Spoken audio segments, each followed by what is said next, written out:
Olá pessoas, para quem não me conhece, meu nome é Bianca, espero que vocês gostem do conteúdo que eu tenho para vocês. Acho que todos têm acompanhado os noticiários e hoje, dia 30/4, nós estamos com mais de 85 mil casos e quase 6 mil mortes por Covid-19 no Brasil. Levando isso em consideração e vendo que tem muitos cristãos que ainda estão com dúvidas sobre isso, eu decidi compartilhar o que eu encontrei na Bíblia que pode nos dar algumas respostas.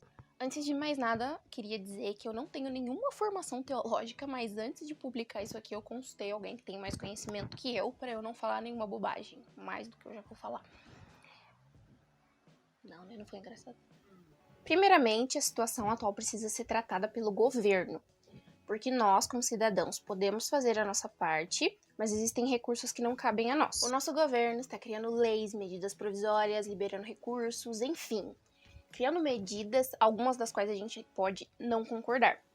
Porém, o que diz a Bíblia sobre isso? Romanos 13, dos versículos 1 ao 7, fala que todos os governos estão abaixo de Deus. E ele ordena que sejamos bons cidadãos, que cumpramos as leis e medidas propostas pelas nossas autoridades, sejam elas prefeitos, governadores, presidente e também autoridades de saúde. Em outra versão, o versículo 1 diz que nenhuma autoridade existe sem a permissão de Deus. Mas aí você pode se perguntar, como que Deus permite que tantas autoridades corruptas estejam no poder o tempo todo? Podemos ler relatos de autoridades terríveis nos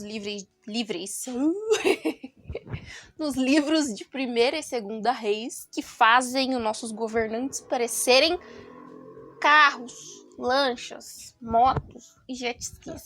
Podemos ler relatos de autoridades terríveis nos livros de 1ª e 2ª Reis que fazem os nossos governantes parecerem anjinhos de luz. A corrupção era o menor pecado deles. Os malucos adoravam deuses da prostituição, faziam orgias religiosas. Sim, orgias religiosas. Mas o pior de tudo isso é que os caras ofereciam os filhos em sacrifício para esses deuses, como nós podemos ver lá em 2ª Reis 16 e 17. Sim, eles ofereciam os filhos, igual Stannis lá em Game of Thrones. Sim, deu a filha dele lá em sacrifício para... Como era o nome lá do deus mesmo? Não faço a mínima ideia. Deus Vermelho, Deus Vermelho. Por que então que Deus permitiu que homens tão ruins governassem o seu povo? Primeiramente, porque o povo pediu. Nós, seres humanos, parece que ansiamos em ser mandados por alguém. Então, o povo foi lá e pediu um rei para Deus. Falou, Deus, queremos um rei. Como nós podemos ver lá em 1 Samuel 8, dos versículos 4 ao versículo 21. Sempre existiram profetas que falavam por intermédio de Deus o que ele queria para o rei e para o povo. Porém, o povo e o rei faziam suas próprias escolhas. Deus nunca interferiu no livre-arbítrio deles. Porém, Deus nunca deixou de usar esses homens para cumprir o seu propósito. A gente pode citar como exemplo Saul. Saul não foi um bom rei e perseguiu Davi durante muito tempo, como a gente pode ver lá em 1 Samuel 19, 10 a 18. E por conta disso, ter designado Davi oficial do seu exército, ele não tivesse se tornado tão conhecido e admirado pelo povo, porque Davi foi um rei do povão, que todo mundo conhecia e admirava muito ele, porque ele tinha sucesso em tudo que ele fazia, como a gente pode ver lá em 1 Samuel 18, dos versículos 12 ao 16. E talvez por conta disso, Davi não tivesse se tornado rei. Mas como o propósito de Deus era o reinado de Davi, Deus usou o reinado de Saul para que isso se concretizasse. Outro exemplo é o reinado de Jeroboão II, que também foi um péssimo rei aos olhos de Deus, porém Deus usou esse rei para reconstruir as fronteiras de Israel, como dito lá em 2ª Reis 14, 23 a 26. Então, Deus usa qualquer pessoa em qualquer situação para cumprir o seu propósito. Por isso, todas as autoridades só existem com a permissão de Deus. Porém, as escolhas dessas autoridades são pessoais. Podem gerar coisas boas ou podem levar o povo à ruína. Mas, como já dito anteriormente, Deus com certeza vai usar isso para algum propósito. Como já dito no versículo 1, lá de Romanos, todas as autoridades estão abaixo de Deus. Portanto, a palavra final é dele. Ele é a principal autoridade em qualquer assunto. Portanto, nós cristãos, mesmo a Bíblia falando do respeito às autoridades, devemos seguir cegamente qualquer autoridade sem antes consultar a Deus? Como visto acima, fica claro que não. Lá em Atos 5:29, Pedro e os apóstolos estão pregando a palavra de Deus e eles são proibidos de fazer isso. Portanto, são questionados. Então, eles respondem: primeiro devemos cumprir a lei de Deus, depois a lei dos homens. Portanto, em determinadas situações, a gente deve primeiro ponderar se aquilo que qualquer homem ou mulher orientou para nós é da vontade de Deus. O livro de Provérbios fala muito sobre sabedoria, e sabedoria é o que a gente mais tem que pedir no momento, para nós e para as nossas autoridades. Que nossas autoridades tenham bons conselheiros, como fala em Provérbios 19:20, que não insistam em fazer tudo do seu próprio jeito, como fala lá em Provérbios 12:15, e que não tentem resolver tudo sozinhos e pensem que sabem tudo. Provérbios 3:5-12. Eu tenho visto muitas pessoas questionarem a fé dos cristãos que estão preferindo ficar em casa, obedecer às instruções dos órgãos de saúde, porque ficar em casa nesse momento é respeitar algumas autoridades, porém desrespeitar outras que não concordam com as orientações da OMS, por exemplo. Bom, confiar em Deus significa que nós, cristãos, não devemos ter medo de uma gripe, certo? Errado. Então, Bianca, o que significa confiar em Deus? Primeiramente, confiar em Deus não significa que nós somos imunes a qualquer coisa, porque se fosse assim, cristão nenhum ficaria doente, não teria nenhum tipo de problema. Você pode bater no peito, falar que confia em Deus e ir pro meio de um tiroteio, por exemplo, pular de um prédio e sair na rua no meio de uma pandemia. Percebam que não faz sentido. Em Mateus 4, Jesus foi tentado por Satanás, que no versículo 6 incentiva ele a pular de um lugar alto. E no versículo 7, Jesus responde que nós não devemos ter a ousadia de testar o Senhor nosso Deus. Já que você é filho de Deus, pule. Já que você confia em Deus, pule. Já que você confia em Deus, saia de casa. Nós não temos o poder de controlar Deus a nosso favor. Eu vi uma frase na internet que esclarece bem essa situação da confiança em Deus. Eu vou ler para vocês. Confiar em Deus não significa que Ele fará a sua vontade. Significa que você confia que a vontade de Deus é a melhor para você.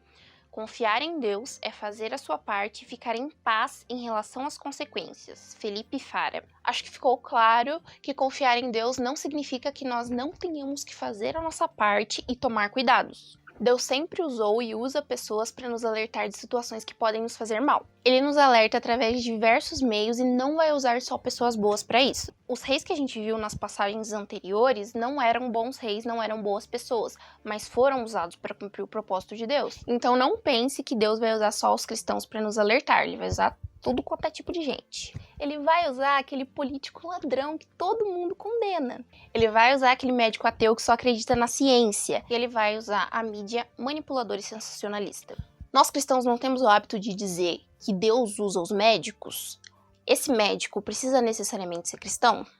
Não. Você pode não confiar no médico, mas confia que Deus vai usar aquele médico para cumprir o propósito dele em você. Então você não vai levantar peso após uma cirurgia porque você confia em Deus.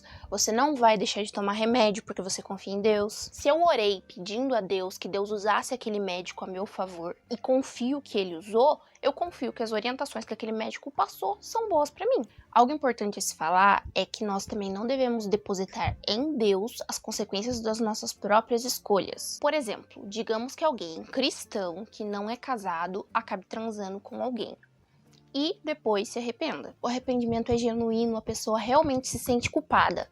Deus perdoa? Perdoa. Mas ele vai livrar aquela pessoa de, por exemplo, engravidar, ter engravidado alguém ou ter contraído alguma doença sexualmente transmissível?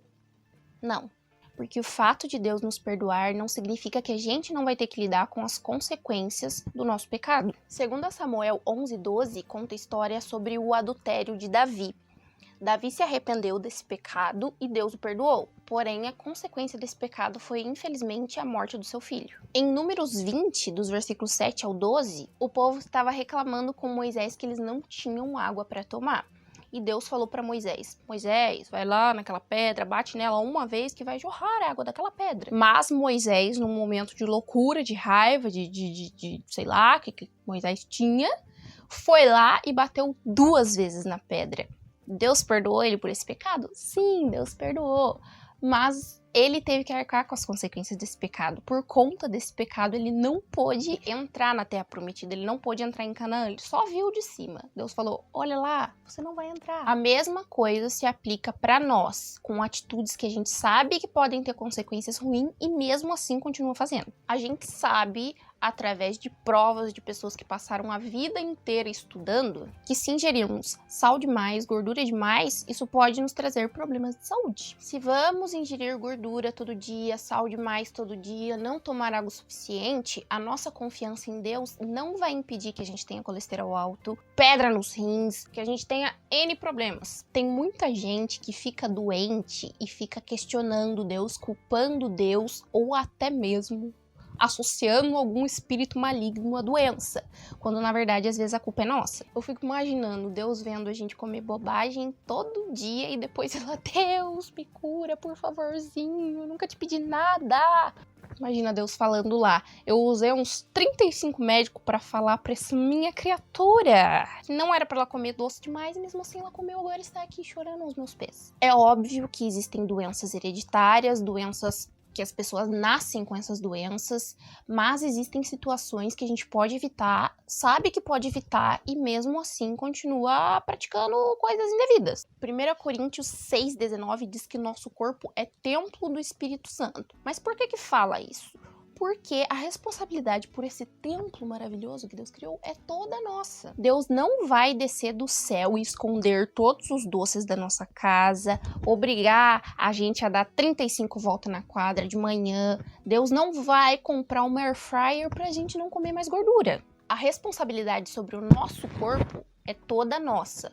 Portanto, se a gente tiver alguma consequência negativa sobre o nosso corpo por escolha nossa, a responsabilidade por essa escolha é toda nossa. Não tem relato na Bíblia de nenhum tipo de gripe, mas existem algumas situações que a gente pode comparar com o que a gente está vivendo no momento. Lá em Gênesis 41, a gente tem a história de José. José era lá um dos filhos lá de Jacó e ele foi lá vendido pelos irmãos, enfim, você pode ler isso lá no livro lá do Gênesis. Ele virou o segundo, digamos assim, o vice-presidente do faraó. E Deus usou um sonho do faraó para alertar a José que iriam ter 7 anos de fartura e depois 7 anos de seca no Egito.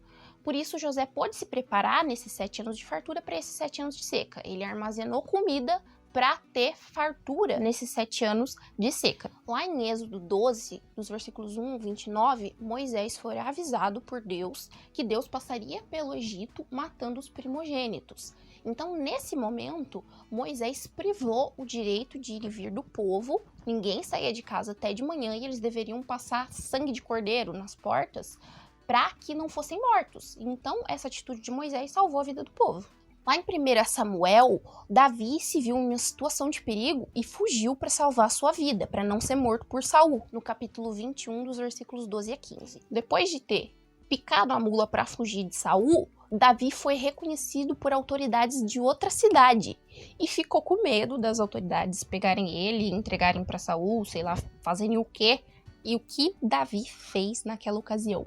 Davi literalmente se fingiu de louco, começou a espumar pela boca, ele se fingiu de louco pra galera não matar ele. Elias, lá em 1 Reis 19, foge para salvar sua vida quando Jezabel o ameaça de morte. Isso significa que ele não confiava que Deus podia salvar ele de Jezabel? Não, mas ele iria pagar para ver?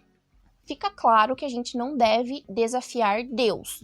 Deus não é um gênio da lâmpada que a gente pode acionar para satisfazer nossos próprios caprichos. Por exemplo, a nossa vontade de passear no shopping, ir no parque, ir no cinema e até mesmo ir à igreja. E ir e vir como a gente bem entende. A Constituição, ela nos garante esse direito. Porém, a Bíblia, lá em 1 Coríntios 6,12, diz o quê? Tudo me é permitido, mas nem tudo me convém. E como eu já mencionei antes, a lei de Deus ela é prioridade. Nesse momento, convém a gente sair de casa? Será que Deus não está usando as autoridades de saúde do mundo todo para nos alertar? E se a gente sair por escolha própria? Quais podem ser as consequências disso? Na pior das hipóteses, infelizmente pode ser a morte, nossa ou de outras pessoas mais vulneráveis que a gente possa eventualmente passar o vírus. Mas é claro que algumas pessoas podem estar se perguntando ou perguntar para vocês, mas a população vai morrer de fome? E a economia, como vai ficar? Mateus 6, 25, 26 e Acheu Acheu. Mateus 6, 25, 26 e Ageu 2,8 deixam isso bem claro. Ageu 2,8 fala que Deus é o dono de todo ouro e toda prata. Então, e a economia? A resposta está aqui. E a gente vai morrer de fome? Mateus 6, 25 e 26 fala que Deus cuida até dos passarinhos, que dirá de nós, filhos dele. E não podemos esquecer de Mateus 6, 33. Busquem, pois, em primeiro lugar o reino de Deus e a sua justiça, e todas essas coisas serão acrescentadas a vocês. Bom, se você ainda tem dúvida sobre ficar em casa ou não, tem uma pergunta bem simples que você pode fazer. Se Jesus estivesse no meu lugar, o que ele faria? Lembrando que a igreja não fecha. O que fecha é o local de culto, porque a igreja somos nós, corpo vivo do nosso Senhor Jesus Cristo, e nós estamos em todas as partes. Amém?